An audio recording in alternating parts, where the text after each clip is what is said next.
Can you hear us, Bill? His lips are moving. We can't hear Bill. Okay. Bill? Darcy? Darcy's on mute. Hi, I'm here. There's Darcy. Can you hear me now? Okay. Hello? Can you hear me? Yeah, we can hear Darcy and we can hear Bill. Thank you. All right, is everybody, Joe, your camera's still off, it looks like, or the camera, oh, there it is, I see you guys, okay. All right, I'm good. So we will call the Tuesday, January 18th, 2022 meeting to order. And we will, since I'm remote, we'll do and Darcy's will do a remote roll call here. Sean there? William Olson, aye. Darcy? Darcy Dale, aye. Here. We're here. And in the room, Joe, we have, I can't, so unfortunately, goes when I talk, I can't see the room. The only people that are in the room are Rosie and Jamie, and it's you and Darcy online. Okay, perfect. All right, we'll start with Pledge of Allegiance. We didn't do R. I pledge allegiance Pledge allegiance to the to flag the flag of the United States United States of America, and to the republic, for which it stands, one one nation, nation, indivisible, under God, visible, justice. with liberty. liberty, and justice for all. We are not in unison. We got to practice. Bill, you might want to just call the roll for everybody that's here, just Yeah. because some of you are remote, so. Oh, sorry, I did that, but you didn't hear me, sorry. So, yeah, so roll call will be, Rosemary, Rosie Kennedy here. Jamie, Jamie Knutson here. Yep. Darcy, Well, Darcy Dale here. and William Olson here, and Sean is not here tonight. Great. Okay, so I'll read through our announcements and board openings. Boards and committee openings are Hamilton Historic District Commission has one opening. Open Space Committee has two openings. Hamilton Planning Board has one associate member opening. Hamilton Affordable Trust has one opening, and the Human Rights Commission has one opening for the Housing Authority representative. Before we get to public comment for 3 minutes, I just want to make a note that we've had some discussion over the past couple of weeks about the chat, and the problem with open meeting is that we're not documenting the chat, and it's really not supposed to substitute what would happen in a real live meeting. You're supposed to raise your hand and recognize and come to the podium and speak. So moving forward, we've talked to a bunch of people, gotten input on what other towns are doing and what we should be doing, and we're going to, from this point forward, we're going to just enable the raise your hand feature. So if you want to speak, you will get your 3 minutes up front, and if you want to speak during the topic, you raise your hand, Joe will recognize you, and you will get time to speak. So everybody will get the time to speak, and the calls are recorded, but they don't record the chat. So this way it allows us to record everyone's thoughts and opinions, and everybody gets to hear them, and it's not lost on a chat group. So moving forward, you want to speak during the meeting, just raise your hand. And I see Nancy is raising her hand. So for 3 minutes of topic things on the agenda, I guess Nancy can go first. Okay, thank you very much.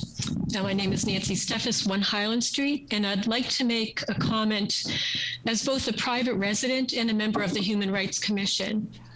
George Floyd's brutal murder in 2020 led to a time of self-reflection for many communities. Residents of Hamilton came forward with narratives of mistreatment experienced in our community, and this is not something that we would want to be. Hundreds of residents expressed an interest in ensuring our community is a welcoming place to all.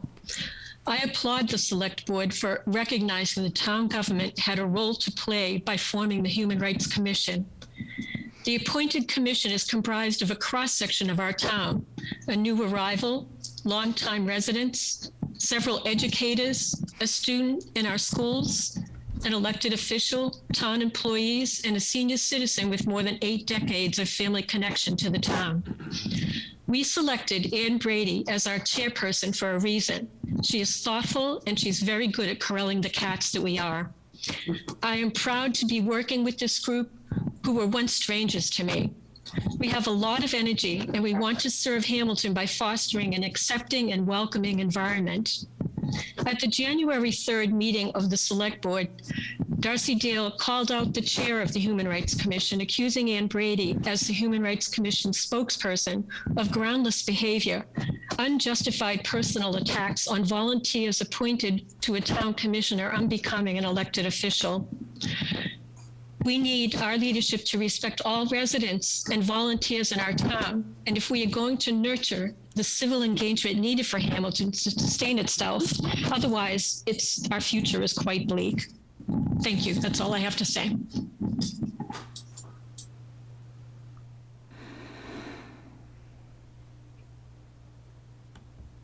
Bill? Anyone else have any other comment, public comment that you recognized? And Jay, you can help read the screen. I don't think I can see everyone, but let me know if I'm missing somebody. No one else has raised their hand.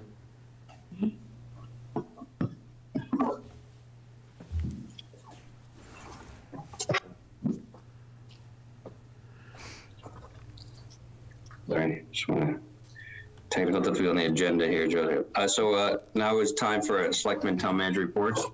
And I did want to recognize that the reason we're meeting today is because yesterday we were able to observe Martin Luther King Day. So I think that's important to recognize. And we had, hope everyone took the time to recognize and appreciate what that day means for everybody in a different way. In terms of Town Manager reports, I will start with Darcy.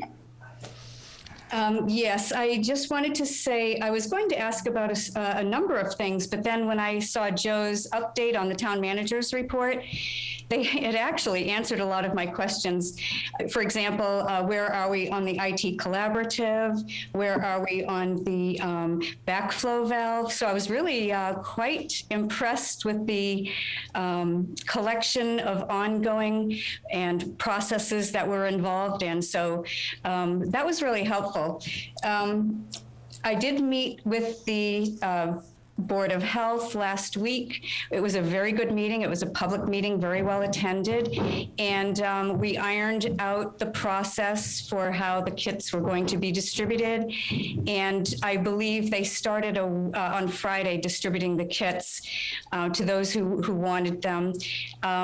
The cost is $10.13 if you are going in to pick it up. If you're buying them online, add another $1 to that. Each kit has 2 tests in it. I believe each household is given 2 kits, so it would be a total of 4 tests. And I know there's some other information on quantities. Households are able to get X amount over the course of a month. So it will be continuously rolling out more kits for those who want and need them. So I was really pleased that that went so well. And I'm hoping to get some feedback at the next meeting. Let's We just see. stay on that topic for a second, Darcy, or not? I got one question. So I think it's right. I know people that used it. It was very successful, very easy, and you can pick them up on Saturdays, Sundays. I mean, Joe, there's no limit, I think, when you can pick them up. And I think we will hand out a few hundred tests out of the 750 that we have. So Joe, we will have, 2,000 tests in the next couple of weeks? Yeah. We've handed out about 200. 1,000? You got 750 tests in already, and then we've handed out a little over 200 of those, and we'll have another 1,250 tests coming in the next week or so. The times of day, I believe, folks should check the website and check with the communication center. That's where you pick up the kits, but I believe it's from 7 a.m. to 10 p.m. I don't think it's a 24-hour day operation. So those times of day, they have more staff available to assist with that. So. And then Joe, just correct on the dollar thing. Is that I didn't understand that dollar thing. Is that correct? Can you? I not believe pay it's a dollar, or is there a way to not pay it? I thought you had to pay a dollar to. I believe it's pay for them. $11.13 per kit, is what I was told. So Darcy was right. Yeah. Well, I did understand at the meeting that if you went in to pick them up, you don't have to pay that $1 processing fee that occurs online for credit card. So we might want to straighten that out and see if maybe we can confirm that one way or another. Well, Because that's important. We weren't taking in-person cash payments because the tracking of that, the potential to actually have that get misplaced, shall we say? We're only taking payments online, so. Oh, I see. Okay, so that was different. Okay. I wonder how that would serve people who are not able to use that technology, some of the older people, maybe. Is there a way to reach them? Yeah, the fire chief said that if folks had, fire chief and the council on aging director both said if folks had Oh, good. had Yep. issues, they should contact them, and they'd be assisted by a member of the staff. Okay, good. It's important the public learn that. Thank you. Yep. And I think that's it. I just wanted to take a quick look. Yeah, I think that's it. Thank you. Thank you, Darcy. Rosemary? Sure.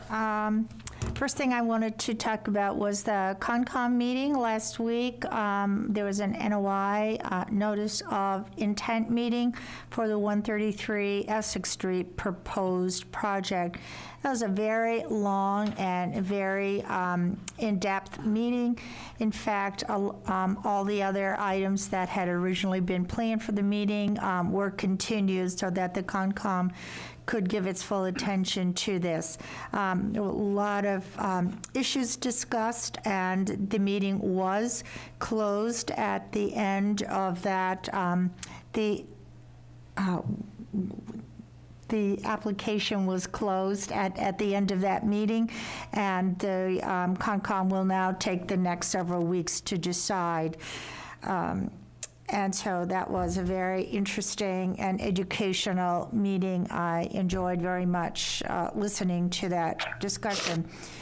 The second thing is the land management plan for the Patton Homestead and Patton Ridge dedicated open space is ready for a discussion and vote by the Concom, but it was continued due to the necessary length of the NOI.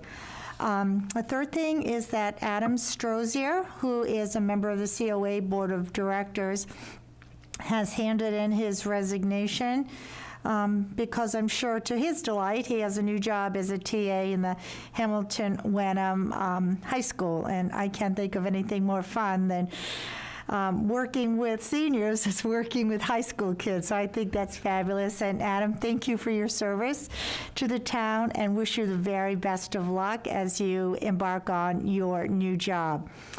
Another thing, I had, on behalf of the town, applied for a Mass Cultural Council capital grant in the amount of $250,000. Hopefully, the Mass Cultural Council will see the need for this and provide the town that money to use toward the public meeting space in the proposed town hall renovation. The goal is to dedicate the meeting room on this proposed second floor to cultural activities, and that certainly is what we had intended to do way before this grant opportunity came along. So the grant application deadline was last Friday. We will hear in May. So that's just a little bit of information. And then finally, I received an inquiry by a resident of Tobacco Road who had some questions and wanted some issues delved into regarding the gun club that's there, and I assured him that I will do some research. I don't know much about the gun club to find out what I can about it and have it on the agenda for a future meeting. So that's all. Was there a specific comment about the gun club, or we just wanted to know what the I'm sorry? process was? What was it? Was there a specific question about the gun club? There was some concerns that the noise and lead from the bullets going into the ground, and so I don't really know anything about it, so I did assure the citizen that I'd do some research and bring it to the board for further discussion. I don't know who uses it. I don't know anything, but I think it's important to acknowledge that I do always respond to citizens' letters to me, and I will do my best to educate myself and bring what I've learned to the board for further discussion. All right, thank you, Rosemary. Thank you for working on that grant. I know that's a lot of effort, so. Jamie? I don't really have much to report. The Human Rights Commission is meeting this week, and along the lines of Nancy's comments, the commission is involved in very professional activities, and there are open meetings. The agendas are posted. The minutes are prepared and approved. They should be posted. It's available for everybody to see, and encourage people to attend. Okay. The only thing I had to add was the next hearing for 133 Essex Street is, for the planning board, is on 1/25.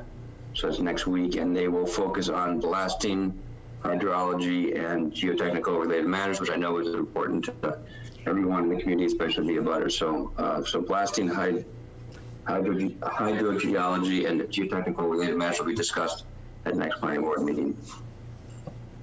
Joe, anything you want to highlight on your town manager draft report? Let me see. So I'll just, if it's okay, Bill, what I'd like to do is I'd like to share my screen for a minute and show people what the new report looks like, and tell them how they can see it and read it for themselves. So Okay, go ahead. as the board knows, we worked on a new template for the town manager reports. You're seeing it here on the screen now. It begins with an update from me on the various projects, and then it goes through all the other departments in town. So we get about 6 pages. It's bulleted, so we can try to get information out there quickly. If people have questions about specific projects that are discussed, they can good. certainly reach out to us and ask for more information. We get calls every week about the cell tower.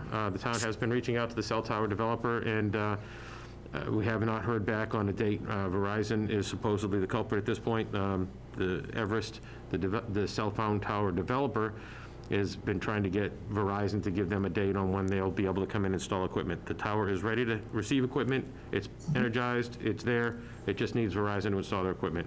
But if Verizon is not telling us or Everest, when that's going to happen. So we're pushing them every week. But one of Where do we the start? How does it affect our? I mean, it's a revenue source for us. When does the revenue source kick in? It's a good question. I thought we already had received our first payment from them, which was that they should be pushing. Because it shouldn't be relying on Verizon not responding. It should still be having to pay. So we want to make sure that there's not. I did talk to a few. Yeah, just, I did talk to some folks in other towns, and they say this is kind of commonplace. What the fight isn't getting the tower up, but then once the tower is up, the cell phone companies themselves take their time because they have so many of these going on. They just take them when they can get to them. So we're trying to push them. We're trying to get them to show up and make that pole active. So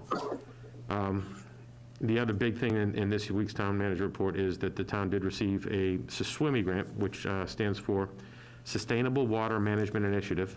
And this grant will allow the town to study alternative water sources or alternative ways to bring water to our residents for the future. Just understanding the limited resource that the Ipswich River is and how many towns already draw water from it, and understanding that a solution to the water supply problem in the town of Hamilton can't be something that is done alone. We've asked the state for some grant money to help us study regional solutions, and we will be using this grant money to kind of study the problems from Hamilton's perspective and what the different options are, but we'll also be sharing this information up with Senator Tarr's North Shore Water Resiliency Task Force, which has also got grant money to study the same thing, but on a more macro level. They'll be studying across the region what are our options for not just Hamilton, but for Ipswich and Wenham and Manchester and Salem and Beverly and Danvers and on all up. So the information from our study will help us make some decisions about the direction we want to try to go in as a town, but will also be shared with the larger group so that they can inform that study as well. Can you, and Tim's going to talk about that tonight a little bit. Is that part of his agenda? Yeah, he will, I'm sure, give you an update on that. could you just repeat what the acronym stands for? The SWMI, SWIMI grant, Sustainable Water Management Initiative. Okay, It's thank you. the, Water. it's a mouthful, that's for sure. initiative. I thought it had something to do with the food. So Joe, you also note that yesterday, obviously, besides being MLK Day, it was a 70-degree gusting winds in town. I noticed lots of trucks staged in town in case we lost power. I noticed there were a few power outages, but it looked like everybody came back up very quickly. So it was good to see the support of the power grid and the sustainability of the power grid yesterday. So I'm not sure if you have any updates on how many issues we had and how quickly they were put back on, but I think it showed that we've come a long way since a few years ago when we were out for days at a time. So There were a couple areas that had trouble. Most of them were due to down tree limbs. And there was one point of the day, or early afternoon, late morning, early afternoon, when the winds were quite high, and the N-Grid called off the crews for a bit. It was too dangerous to have them up working. But once the winds died down, they did get back up, and once the crews were able to get back out on the road, they were able to close up those problems pretty quickly. So didn't hear too many complaints, and certainly people were understanding of the weather conditions being the culprit. did anybody else miss anything, or can we move on to consent agenda? All right, so we have a consent agenda. We have approved minutes of Board of Selectmen meeting for November 15th, 2021, and approved minutes of Board of Selectmen meeting for December 6th, 2021. So moved. Do I have a second? Second? Second by Rose. All right, we'll do a roll call vote. So all those in favor say aye. Darcy Dale, Darcy Dale, aye. Rosemary Kennedy, Rosie Kennedy, aye. Jamie Kutzen, It's an aye. and William Olson, aye. All right, we have a brief agenda tonight. So we'll start with approve the alternate member of the Zoning Board of Appeals. So Joe, who is here to present that candidate? The candidate is Steve DeRocher. He's online here. You should have had in your packets a note from Bill Bowler recommending an appointment. Correct. So if, Steve, you'd like to introduce yourself? Well, hello, everyone.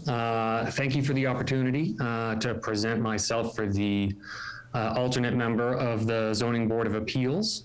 My name is Stephen DeRocher. I live at 121 Linden Street here in Hamilton. I guess really quickly to give a quick background, I used to be in the construction trades, used to be a construction supervisor, a licensed construction supervisor. Ran my own construction business doing light residential and commercial construction throughout Somerville and Cambridge for a few years. And I've since moved on from that industry, but it's always been sort of close to my heart. I grew up with it, and I've been looking for ways to use those skills. And I've also been looking for ways to get more involved with the town. And this seemed like an excellent blend of the two desires of mine. Great, and sorry, you may have said it, but I may have missed it, but how many years have you been a resident of Hamilton for? For 3 years. And Joe, and you may not know, but the alternate position, has it been open for a while, or is it a new opening? I forget. No, I think it's been open for a while. We had a period where we only had 2 members of the ZBA, and we've been looking for alternates for a while. So I think I'm very happy that Steve's stepped up. No, it's definitely a board that we need more volunteers in. Anybody have any questions, Rosemary, Darcy, or do you have any questions for Stephen? I just have a quick question. Where did you live prior to coming to Hamilton? Well, I'm a lifelong Massachusetts resident, born, raised, and educated, UMass Amherst. Before I lived in Hamilton, I lived in Arlington. Previous to Arlington, I lived in Somerville. And previous to that was back when I lived in Amherst. Yeah. Okay. I was just interested because we have sort of a old school way of running our government here, and it's really exciting for you to be so involved in actual hands-on decisions instead of leaving it to a representative board. We really do things hands-on here, and I think it's great, and I welcome you to the town and to this board, hopefully, once we get through voting. Well, thank you very much.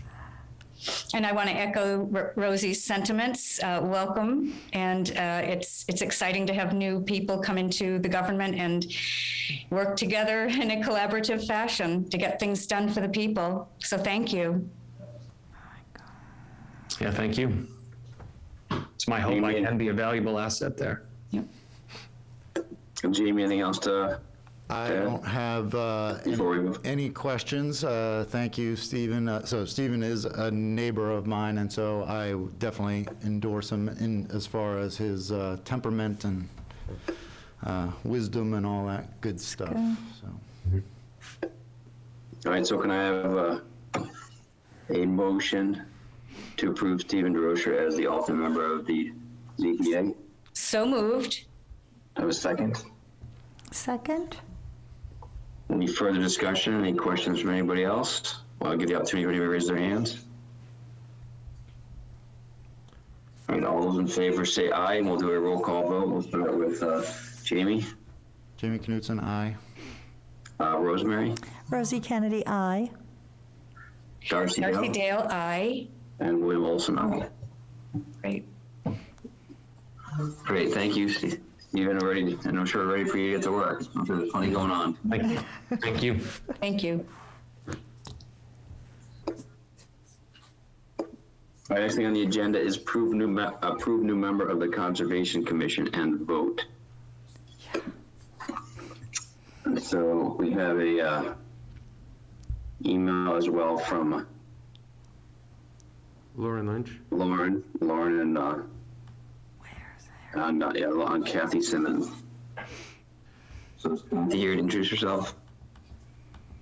Let's see.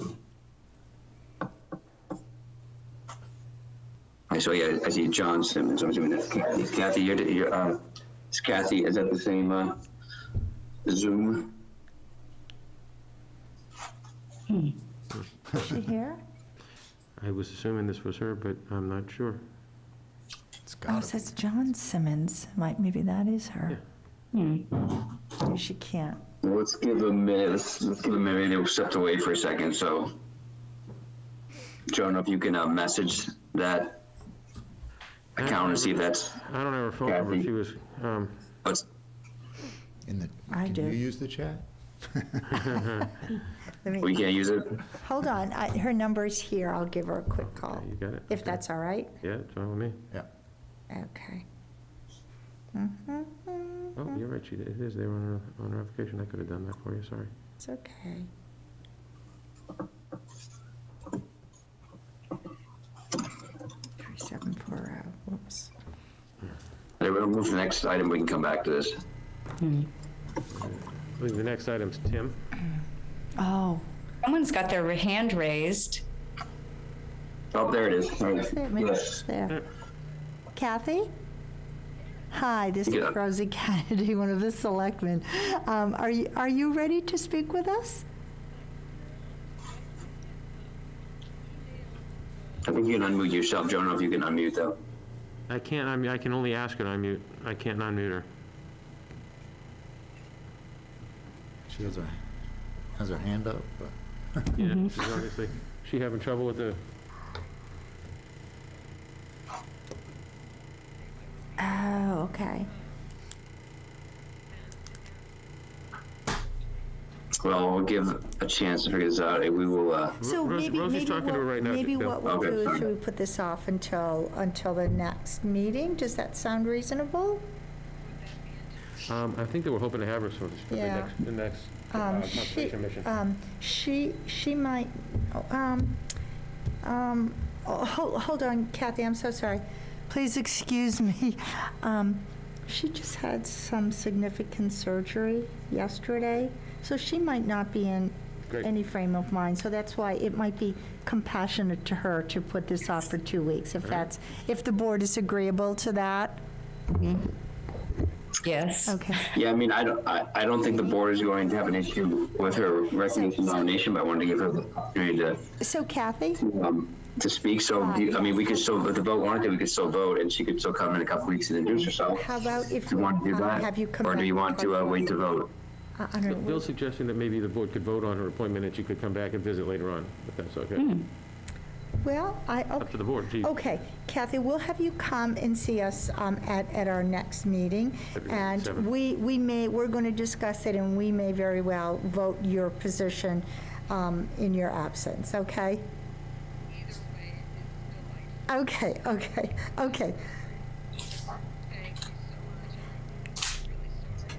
Oh, no, that's quite all right. Well, you take good care, and we'll follow up with a phone call tomorrow, okay? Okay, bye-bye. Thank you, you too. So, oh, the poor thing. So she is feeling- So Kathy, so reading her application, right, so she lives at 245 Sagamore Street. It'll be a resident of Hamilton for 3 years, and retired from MIT as a work-life center director. So while her training is not in wetlands or conservation, as a professional, it's been a personal interest of hers from her resume, and she brings a lot of experience and work experience and professionalism, organization which is sometimes just as important as everything else. So strongly educated and experienced, and strongly recommended by Lauren. So, and I obviously welcome any volunteer to this community to join a board. So I'm in favor of getting this process started, and welcome her to come back in 2 weeks and just talk a little bit more about what she's about and what she's hoping to help the town with. So I'm fine with moving forward with the vote if the board agrees with me. Okay, so I'll just add, her physical situation is such that I'm not sure how much she is going to participate in the Conservation Commission over the next 2 weeks. I'm certainly amenable. I mean, I just had a very brief conversation with her. We do have a procedure that we like to speak with people, and just having spoken to her just now with my experience as a nurse, I'm pretty sure that she's not going to be feeling well enough to participate in the Conservation Commission. So I think it would be okay to put it off for 2 weeks. Given those circumstances, but I will, again, just leave it to the board to decide what they'd like to do. I'm fine either way, and if you're suggesting that we table it, I like these decisions being unanimous. If you want to table it, I think we table it and move on and revisit this in 2 weeks. She'll be back. Okay. Okay, great. Thank Thank you, Kathy, and we look forward to you feeling better in a couple weeks. The next item on the agenda, here is my screen, is the Public Works update by Tim Olson. So Joe, if you want to kick this off. Yeah, so we like to do department head reports at meetings as much as possible. We got away from a little during the holidays. Tim's got a lot of projects going on, and I know we've had questions about a number of those projects and programs, so we thought this would be a good time to bring Tim back, and here he is. I'll try to keep this as short and sweet as possible, because I've been told that I talk too much. So, it has been a while. Thanks, Joe. Been busy dealing with a variety of factors, DPW related and administration related. But I do have a few projects, and obviously here to answer any of your questions on any projects that I don't cover. Just give you a quick recap on some of the projects that I'm working on and some of the low-hanging fruit that I'm hoping to get out relatively soon or have moved forward with. Biggest project that we had been talking about in the recent past is the GAC project. I'm happy to announce that we're under contract with DNC Construction Company out of Weymouth, Mass. We have been working on setting up a pre-con meeting. I believe that will be probably next week. Possibly later this week, but probably mostly likely next week to get that project underway. They are very experienced. They've done several of these in the past. We received 3 bids, and they were the low bid, a little higher than what we thought, and I believe we've talked about that. But very well versed in this type of construction. There's not many people that do this type of work, not many companies that do this type of work, and we're lucky to have them on board to get this project started and completed. Chances are it's probably going to be completed probably around fall of next year, so fall to winter timeframe with the lead times on some of these products and materials. And believe me, stop me if you have any questions. Interrupt me, please. Could you be more specific when you say next winter, next fall and winter? Are you talking about 22 or 23? I'm talking about this fall. 22. Winter. Okay, Yeah. Thank you. So, yep. I mean, that's our goal, depending obviously on how the world comes together. So we'll see how that goes and keep I know you you're guys just updated on that. starting. I know you're just starting pre-con now, but will the residents have any impact? Know of any impact of this? Or does this all happen sort of behind the scenes? There's no impact to water service. Doesn't have to get shut down for a day or an hour or a week. Yeah, there's gonna be a period of shutdown, but I'll give everybody a advance warning. It won't be much at all because we can do a lot of this, while the plant's running, and then there'll be a brief shutdown to tie over all the different piping, valves and things. So we're gonna minimize the shutdown. The plant will still operate. We'll design it to do so, and we also have the reservoir, the tank, to go off of for a day or two, if whatever's needed. But try to minimize it, but give enough notice and public announcement prior to doing that. So everything is kind of wouldn't be an issue until the very tie over part, which is pretty minimal as far as we see right now. So the other water project I've been working on is the Asbury Grove backflow. We have design documents put together. We have specs and bid documents ready to go to bid, probably with another week or two. Joe and I met with the Asbury Grove Association to discuss the project last week. Talked to them about costs, talked to them about schedule. Still waiting to hear back from them. I believe, Joe, interrupt me if I'm wrong, but I think they were going to discuss it as a group and see what they could do, looking at the costs and how they can contribute. And this is another project that we are designing, so it would be a limited shutdown, even if it's in the season after we turn the seasonal meters or the seasonal line on. We're designing it in a way that it will be a minimal, like a day of shutdown, but with advance notice and things like that. So we're going to try to get it done before April, but still waiting on kind of a direction from the Board of Selectmen as well as the Asbury Grove, the two parties coming together for how to fund this project. I don't know if you want to talk about that now or we can talk about it later, but I'm just kind of continuing as I've been told and getting everything put together, but ultimately it's I think that's a debate for another day once we figure out what it costs and what they're coming to us with, and we'll debate, but we know it needs to be done. Yep, so I'm just going to get to going with... Yeah, do what you're doing and we'll debate that another day. That's fine. Just there's my goal is to get a bid price, put it out for bid, get a bid price, and then we can come talk about it. Solid waste, there's been back and forth about the compost program. Joe and I had a good conversation with Casella last week to just kind of reignite the compost program. We see a little bit of people not remembering to put out their compost. So we wanted to, what our plan is to have Casella put the violation stickers, but then also put out a nice notice from the town, a town issued notice as a reminder that, you had a violation this week. Here's your notice. If you're in violation again, we will not take your trash. It's more of just a kind of, hey, remember we have this compost program going on. It is fairly unique. We're I believe the only town in the East Coast that does this. So that I know of. So we wanted to give residents a reminder to get their compost barrels out and to try to reduce the trash as much as we can. Yeah, I mean that was the comment we made as a group, is that we would maintain the weekly trash pickup with weekly compost and recycling. So you get everything every week, and you just gotta, and it's three different cans. So Right. You know, and we're talking to them a little bit about trying to improve their pickup and their communication with us as well. There's several different factors that go into it. We got different haulers, we got different, because of COVID or because of just the market the way it is with unemployment. They have several different drivers coming in and out weekly. They change weekly. So we want to try to simplify it as much as they can with communication between us and them.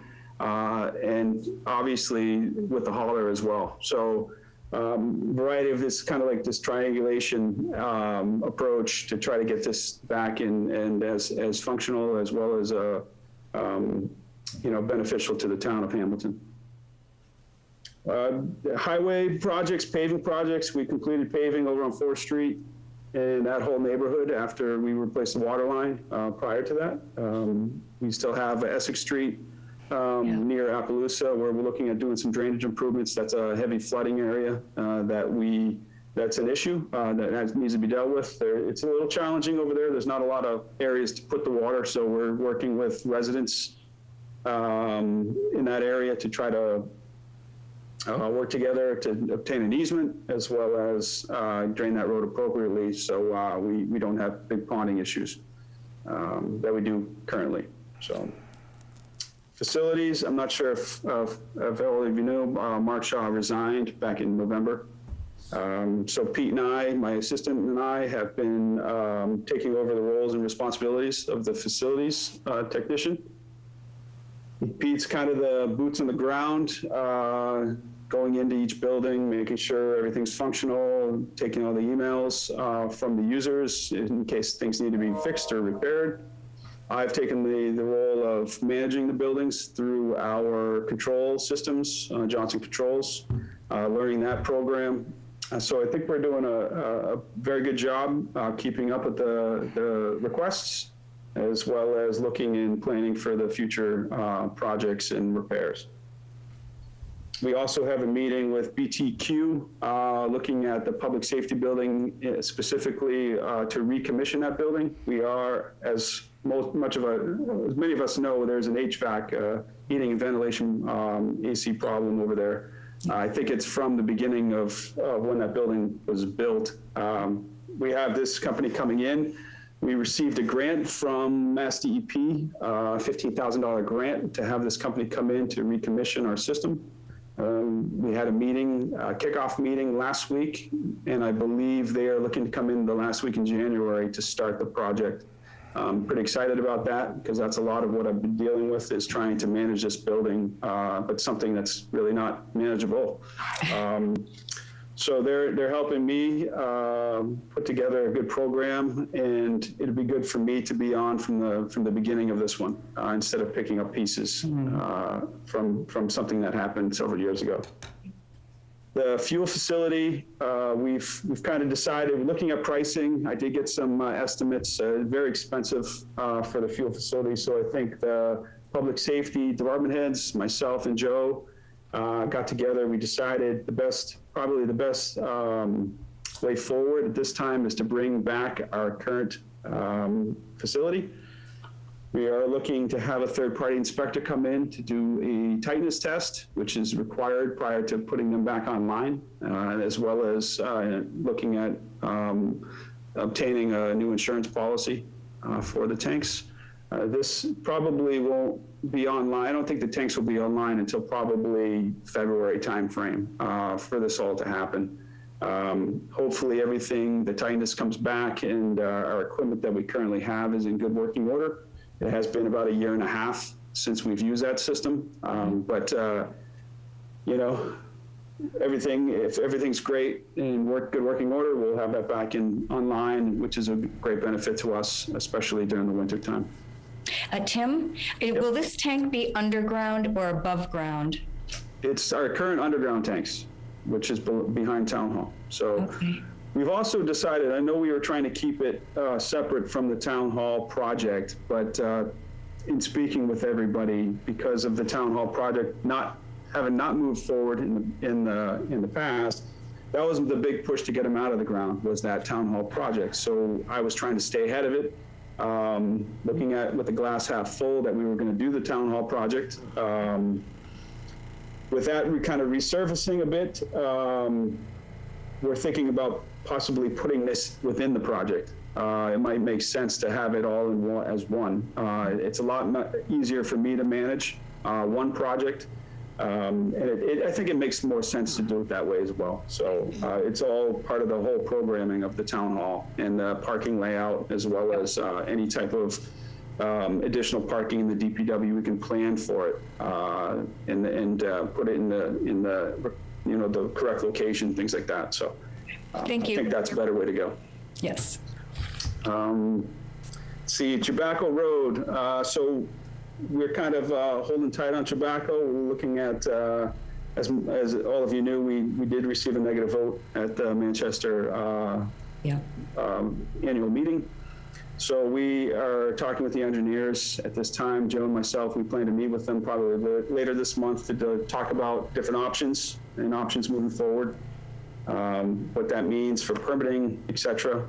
So I don't really have much to say about that right now because I think we're going to have a meeting in the near future, but we are trying to move that project forward and complete that project as timely as possible. But we're just trying to figure out how to do so in the right way forward. Tim, can I ask a question? Yep. Okay, so there has been some discussion that perhaps not all the voices of the abutters and residents on Tobacco Road were heard when this project was originally planned. I believe that there were lots of concerns about specifically about speed control, and so I had spoken to town manager, and I'm not sure if you were in the loop on that, but feel it's really important to have more discussion with residents prior to this project commencing so that people feel they're heard, that there are sufficient safety measures in place to control speed. So I'm openly advocating for that approach. That's fine. I just, so everybody knows, I have had probably 2 or 3 public meetings with the abutters. We've also been to every board in Manchester. I believe Conservation Planning Board, Board of Selectmen in Manchester, and then the same in Hamilton. We've been through multiple boards in Hamilton. And like I said earlier, we've had at least 2 specific meetings with the abutters of Tobacco Road. So I have listened to them. I've tried to address most of their comments. Also talked with public safety divisions, but I've told them as this project moves forward, we would continue to be keeping them in the loop with the project. But I also have to look at it as a public safety, as a roadway, like an operation as well. So I definitely hear you. I definitely plan to keep them in the loop and have another meeting. I don't really have much to report at this time, but that's in the future. So, but this is a public roadway as well, that we need to maintain it as a public roadway. And obviously we are doing things that will decrease the public safety issues out there. Maybe in some people's mind, it would increase public safety issues. But that's like any road in town when I repave a roadway. A lot of people have asked me to look at like traffic counts and speed studies. Well, what I've tried to tell people that it's hard to design and get into the speed and traffic studies with a roadway that's not paved fully. That is what I've been charged with doing, is paving the roadway. It's hard to say what those speeds will increase to. It's hard to say what the traffic would increase to without having a road, like a road to study, not having that control. That's what it's called. I mean, if it was a paved roadway and I was looking to widen it I can see that, but it's a dirt roadway, so it's not acting like the road that it would be if it was paved. It's a completely different road at that point. So what I've said to these residents is, once this road is paved, we're going to design it. I have a designer, I have an engineer. We're going to design it in a way that satisfies all the AASHTO requirements and state requirements for a public roadway. Then we can take a look at that and we can make some modifications if necessary. We've looked at our speeds. We've looked at that time, we can look at speeds, we can look at traffic. We can look at what our signage is, which is a big, I think signage is the big key here. We can look at what our speed limits are.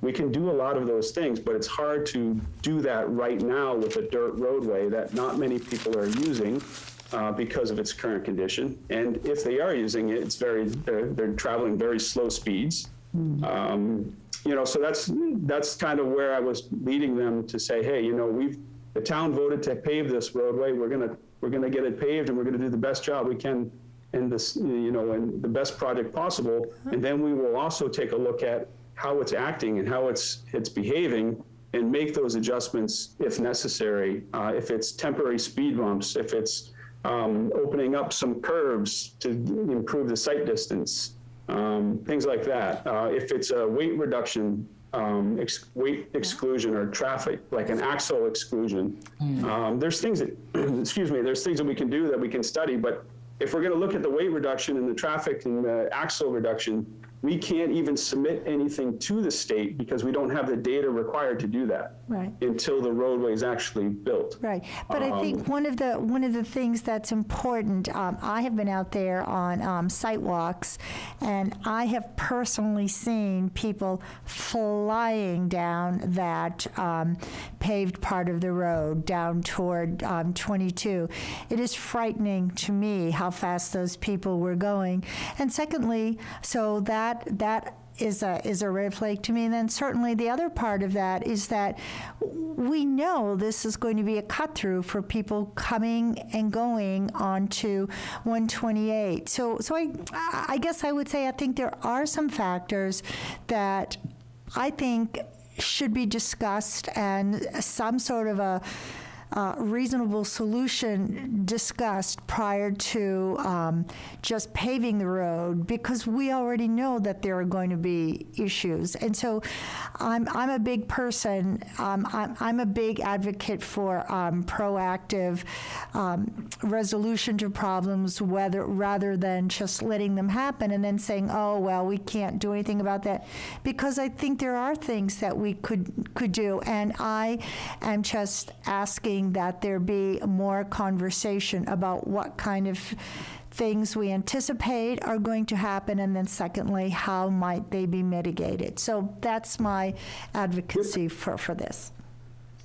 I understand that. Just a lot of what we can do will require state approval when it comes to a lot of that.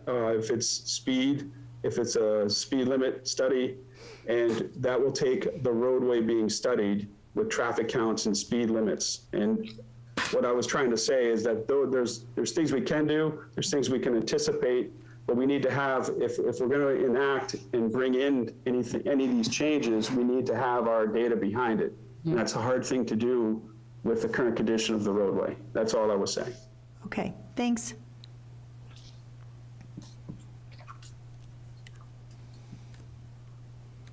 There was some reason our hand, but I think we'll let Tim finish his report. I just have a couple more. We applied for a CPC eligibility application in joint partnership with the Recreation Department for the Patton Park Master Plan. That basically, we'd like to have a landscape architect or some type of consultant look at Patton Park. We get numerous requests for benches, for picnic tables, for fire pits, for trees, for walkways, for new buildings, new storage, bathrooms, facilities, water fountains. So we get a variety of sensory gardens is another one that we've had recently.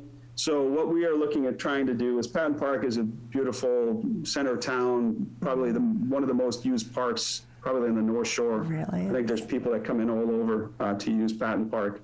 What we'd like to do is have our kind of ducks in a row for the current as well as future Patton Park, making sure that we address the drainage concerns, make sure we look at grading, the gazebo, making sure that we are providing adequate access to those facilities. If we're looking at planting trees, what species, what locations.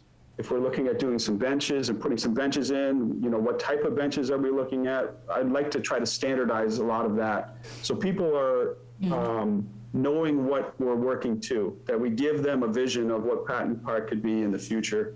And part of that, and a big part of that study or that master plan is public engagement, having the public come in and be able to talk with our consultant and with the DPW and the Recreation Department, being able to be part of that plan and programming forward the space programming and things like that. So that's a big piece. So we've gone in front of the CPC. I believe we were approved for the eligibility. Now I'm working on the funding application as well as the proposal from an architect to come in and present that to the CPC. I believe it's in February, if I remember. And then the last one I have is just the SWAMI grant that Joe had mentioned earlier. Basically what we're looking at is just some regional approaches for water. Two in particular, we're looking at Manchester, the possibility of tying into Manchester as well as the Beverly-Salem Water District, looking at them in detail and seeing how that affects our system here.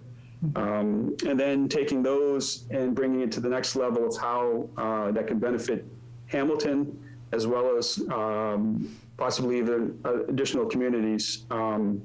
What the impacts would be for Hamilton, for infrastructure, et cetera. And so that's kind of where this grant and this project's going. These type of tasks, this project has. So I have a scope of work that I'd be happy to share with you. It's pretty lengthy, but a lot of it is just meetings, data collection, and looking at two different alternatives and what that impact is to Hamilton and to the surrounding areas. Was that what was in the packet, Joe? That was the Yeah, the scope of work for the grant was in the package that you got for this week's meeting. And who wrote that document? Was that written by us or written by It was written primarily by us. grant? It was written primarily by us with Tim and our water engineering consultant, Peter Calderazzo, and some input from IRWA and Manchester. That's very, very detailed. So yeah, I mean, it's really anything involving our water we can look at with this money. I mean, within reason, but which is good, right? You gotta look at all sides of the box. So Right. it's a great. I know, and Jack Lawrence had come to me recently with a similar sort of approach. I don't know if he's talked to you about any of this, but Jack Lawrence is also a good source of information for things he's been looking at for our water source. So I reach out to him too, Tim. Okay, sure. Yeah, if I could just interrupt there, I'll just say that, Jack and Dave Thompson, who are both on the capital committee, last year had proposed that we use some free cash to do a water study. They're basically proposing the same kind of thing that we're doing with this grant. At the time, I resisted that request because I thought that we could get grant money to do this, and that's what, fortunately, it's come to pass. So we'll be working on that grant now this winter and spring, and It's good. so I appreciate everything Jack and Dave had to say when they brought us the idea of doing the study. That's one of the things that initiated this grant request. So It's good. But if you have any other questions about any other projects, happy to answer them. But that's kind of a recap of some of the bigger projects I'm working on at this minute. I noticed we have a townsperson with a raised hand, so I didn't know if you could see them on your screen. Yep. It's Mr. DeGroot. And Darcy, I just wanted the board to comment first, and then we'd open it up to the Okay. So I had a couple more questions, but Darcy, do you have any questions for Tim? Are you good? No, I'm Okay. taking notes and it's good. Not yet. I don't have any questions So yet. Tim, you had mentioned something, about positions and stuff, but it's your opportunity to, if you're trying to fill any positions. Are you trying to fill any positions within the DPW department, or are you all set right now with all your permanent and temporary positions? I'm actually looking at, from Mark's resignation and Pete and I being able to take over the facility side of things, I'm actually looking at trying to hire another laborer that would be within our Parks and Cemetery divisions. So it's not a new position, it's just a Reclassification. change in divisions position. That's the only thing. Okay, great. Before I open it up, does Rosemary or Jamie have any questions or comments for Tim? So, Tim, you had said that the water treatment plant came in a little over budget. Is that correct? Do I understand that? That's what we had already previously talked about. Yeah, we already We talked. gotta use It was, ARPA money. I was just Okay. reiterating. Oh, okay. It wasn't over. It wasn't over again. Yes, Okay, that's correct. what I was worried about. Not Okay. anymore, no. Sorry, no more. Okay, good. I think I was going to have a heart Yes, attack. sorry about that. Okay, so that's good. I'm very apprecitive that you've been in talks with Casella, and I know that our waste reduction, the ex-waste reduction committee would be very happy about that as well. But just a quick question about the Patton Park master plan. I love all the ideas. Part of me thinks, boy, there isn't a whole lot of room in that park for everything that everybody would like there. So I'm wondering, will you design that individually, or would you ask the master plan committee to have some input on that?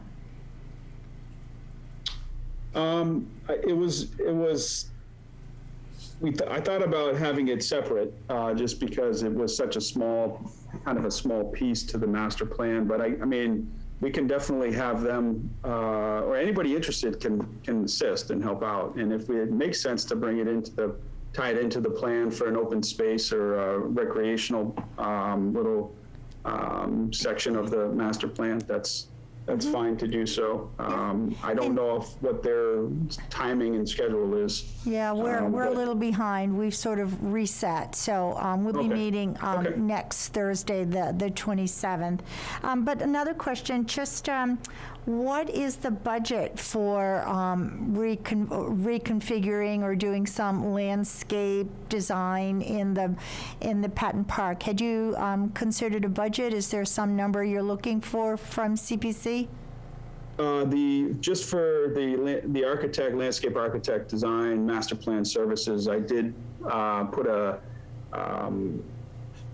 kind of an earmark on probably between 25 and 30,000. But I haven't got that's what they want me to do. They want me to go out and get a proposal for the funding application.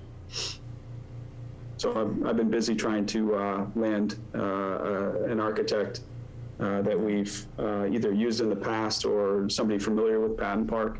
Yeah. Maybe somebody from in town would be great. I'm not sure if there's somebody in town that has the qualifications, but I'm just thinking. if anybody has any Yeah.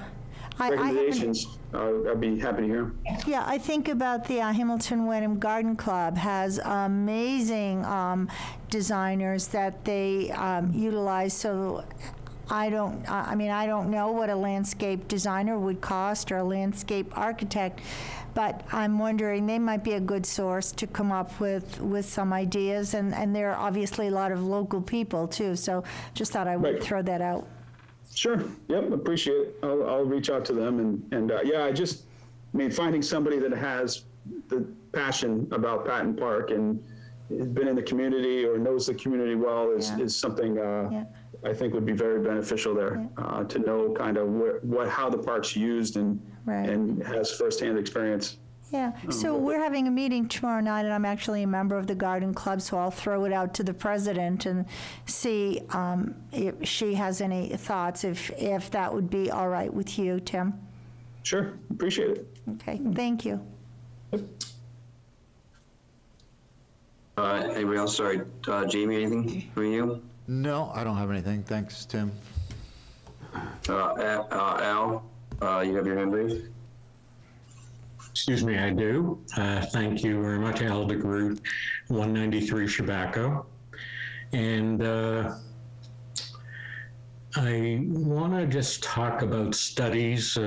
Tim brought up around Chabaco Road and speed studies and traffic studies, and those can't be done till after the road is in. There's one study that we do every day that is the recreation study, the use of the road by pedestrians, by people walking carriages with babies, dog walkers, ice skaters, fisher folk, trail walkers, bike riders. This is a very unique road, which Tim did agree with that statement at one of the meetings. It seems that at least from my perspective, and I truly believe I'm speaking for the vast majority of the neighbors, we do speak about this, it's part of our regular conversations about the community here, is that should be a key priority. As Rosie said, cars are up and down the road. We can do speed studies now, and I guarantee you 40% of the cars going up and down the road are going well over 10 miles an hour over the speed limit. We can get a patrol on there and it'll stop for a while, but it's not going to stop forever. The trailers and the boats that go down the road take up the entire road. There's so many times that I have to pull over off to the edge to let vehicles go by. If we have connection from, and this is the part that's a little bit hard to grasp, everyone I speak to, except for Tim, seems to understand that if the road is paved, that speed will increase, that the traffic and what's coming up and down the road will increase. That can be assumed. I don't think we need to wait and build a road that's unsafe, that would create the risk of a pedestrian or a bicyclist being hit because cars are going too fast. That can be mitigated ahead of time. There may be some regulations needed to check with the state or whatever. I get that. It may not be as easy. Certainly it's easier to plan it into the design and building of the road than it will be to retrofit it afterwards. So I just really want to bring to the select board that perspective. And I agree and appreciate that Tim had multiple meetings with the neighbors, but I will say that at the very last meeting when he was ready to roll with it, all of the suggestions of the neighbors that he said they would consider were considered and thrown out. None of them were part of the plan. So I truly hope that this time around that the considerations of the unique nature of this road with the recreation that happens on this road is given high priority as to speed mitigation, size and weight mitigation, and other problems that are inherent and obvious that don't need to be studied. It's quite clear that those will become problems if they're not addressed ahead of time. So I ask very sincerely that, Tim, you do meet with the neighbors, you listen hard, and you try and make as many choices that can satisfy the needs of safety for the recreation area, because I think that is a critical part of any changes to this road. So thank you for your time. Appreciate it. Yeah, thank you. I just want to reset a little bit, maybe Joe, maybe you can comment, but Tim is only doing what we've asked him to do. Right? This isn't Tim's project or Tim's agenda. Right? This is the town's agenda, and Tim's trying to do the best terms in town. So Joe, can you just give us a little bit of history of where we're at with the project and what decisions still need to be made? At this point, the project's stalled because the attempt that we were making to change the course of the road and move the road away from Manchester's water source needed a vote, a positive vote at the Manchester Town Meeting, and it did not get that. So we're going to be meeting with the engineers later this month to talk about what options are available to us, about how to continue. I agree that we need to continue to talk with the residents and not just listen to them, but also interpret what they're saying into the plan somehow. We'll continue to work on that. Right, and we also, I'm assuming we also brought in a team of experts that design the road, not just, we're not designing the road amongst Hamilton, right? We hire engineers and We've been working we with, take all these things into account, right? So, yeah, we've been working with roadway engineers, Woodard and Curran, for 2 years on this project, over 2 years on this project, and they've developed lots of other roads and done other roads in conservation areas before, as this one is. So it's, we're going to keep working on it. We don't have a clear path forward right now. We do have options, and we're going to be trying to assess what those options are and make a determination about which is the best way to move forward. But we will have additional meetings with the residents of the road prior to doing that. And certainly we understand, and I acknowledge Mr. DeGroot's concerns, and others have mentioned the concerns about the people that visit that road. There's also the concerns of the people who live on the dirt end of that road who don't get the same level of service that the rest of the people in town get. So we have to be cognizant of, we're trying to balance needs, and we're trying to balance the best interests of everybody. It's not our intention to just pave a road and leave it as a raceway. That's not what anybody has ever suggested we would do. But we'll continue to serve the community. and Joe, what is the, in terms of next steps approval, does it have to go back in front of a town, or is this all done now within the town hall departments? I'm not sure about that yet. If we wanted to stay with the same plan we were proposing, we'd need to go back to Manchester again. I'm not sure that that's what we're going to do. We're looking at what our options are. And there's no time frame to spend the money that we've reserved for this? No, it was a free cash ask, and it was put aside in a special fund for this project, so that cash is there. It was going to be augmented with our state highway funds that we still have access to and can determine how to use. So we're not on a clock as far as the expense of those funds go. It does get to be a little bit much to carry a project like this for 2 and 3 and 4 years, but we'll continue to do what we can to get the best project that we can for everybody. Okay. Thanks, Joe, for giving a little summary. Yeah. All right. Tim, anything else? Are you good? And I think the next item on the agenda was you actually covered that as well, too, was the announcement of the SWMI grant. So is there more discussion on that, or did you cover all that in your previous discussion? I think we pretty well covered it. Okay. We can make the scope of work available on the town website as well. The people want to ask questions. We hope that they'll pay attention and be a part of any public meetings that take place around this as well. Okay. All right, so I guess, we hear that if we're back to the drawing board, it sort of goes through the whole process again. If we want to wait for another Manchester town meeting, we go back with the same plan. So thanks, Tim and Joe, for staying on it and making sure we get a good project that everybody's happy with. All right, next item on the agenda is the update on the ARPA funding uses. So Joe, is it you and Alex presenting this, or is this just on you tonight? So, I'll mention, so Tim, do you have anything else for Tim? I think he can, if you don't have anything else for him, I don't want to make him stay all night long. I didn't know if you guys needed me for the town hall discussion. No, I think you're good. That's more about scheduling a meeting and talking about some funding sources than actually the design. Okay. Thanks, Tim. All right. Thank you. Thank Bye. you, Tim. Bye-bye. So I included in your packets an update that we received from the state about 10 days ago. You remember we gave you a presentation on appropriate uses of ARPA, or allowable expenses under ARPA, back in December. Those were, that was the actual, what we could spend it on based on what was referred to as the Treasury Department's interim final rule. At the very end of December, beginning of January, the Treasury made a final rule, and they changed something to our favor. They changed something. They said that no longer will you have to do this really protracted formula to figure out revenue loss and use ARPA money as revenue replacement. They're assuming a $10 million floor for revenue loss. So any community that's getting less than $10 million in ARPA funds can use all of the money as revenue replacement. So that basically means we can use the money for anything that government would normally spend the money on.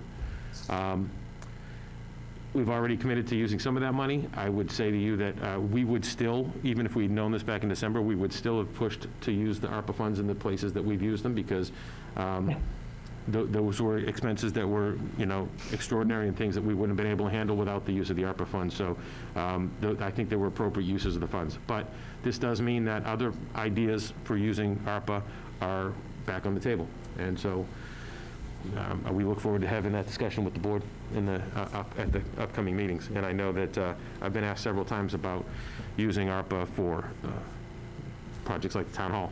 And that's possible that we could use some of the ARPA funds to assist with reducing the expense of the town hall to the taxpayer. So that's Great. It's an idea that we can call on.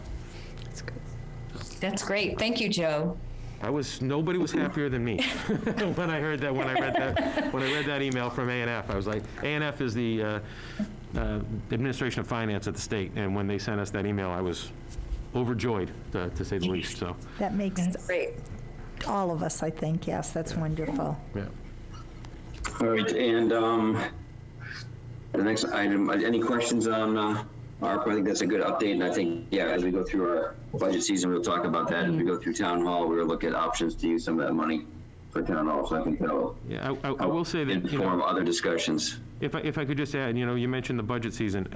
I think that as we go through it, the recommendations from the town manager's office and the department's heads will be to try to utilize ARPA in places that aren't recurring expenses. It's one-time infusion of cash. It's just like free cash. We can't count on it every year, so I wouldn't recommend paying recurring expenses with ARPA funds. But if we have outstanding costs that aren't recurring, that are once every 20 or 30 or 40 or 50 years type of costs, those are the types of places we could use ARPA for. So, Agreements, right? On town hall is perfect description for it, so. Joe, the next item on the agenda is the warrant article update. So I'm not sure if you have any updates or any new articles. So, just to let you know that the CPC has had a couple of requests. You heard from Tim about the request to do a Patton Park master plan. The community house has also come forward with a request. And so, at this point right now, it just looks like kind of your standard business type of articles. There'll be requests for articles from the CPC, from the HDC, our normal financing and budget articles. And at this point, we don't have any other articles that we know of. The planning board has said that they won't be able to bring forward any articles for this town meeting, and we have had nobody else make a request for anything else coming up. So, Okay. so there's still a few weeks. Then we've certainly seen things pop up at the last minute, Okay. but we're not anticipating anything out of the ordinary for this town meeting at this moment in time. Okay. That's why I didn't provide you a list, because the list would have been very short and very boring. Yes. Very short and very boring. So I'm thinking, when do requests to the CPC need to be in? Is that, So the CPC's application, eligibility determination's already been made. The CPC is a two-step process. You have to apply for a determination of eligibility, and then if you're determined to be eligible, then you can apply for funding. So the CPC met last week, and that was their meeting to determine eligibility for the applicants that had stepped forward. I believe those only two are as I said, the Patton Park master plan and the community house is asking for the development. I don't want to misstate it.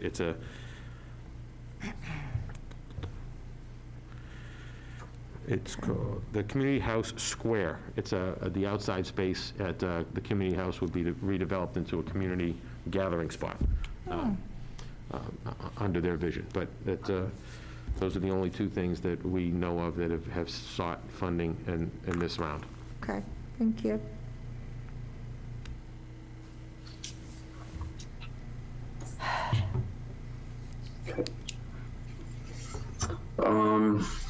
All right, the last item on the agenda is the town hall project discussion. So I just have Joe put on the agenda just so we didn't lose focus on it.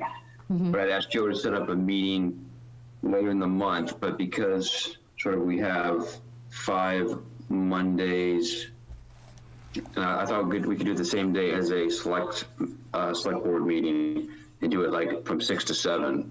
So I'm wondering, so Joe, I think we talked about doing February, the first February meeting right before that. Yeah, you had mentioned potentially February 7th at 6 PM as long as the board, and I had reached out to Mike Toomey, who had been the chair of the now defunct Town Hall Building Committee. He said that he would query his members to see if they were available for that date and time. So I haven't heard back from him yet. I just spoke with him on Thursday.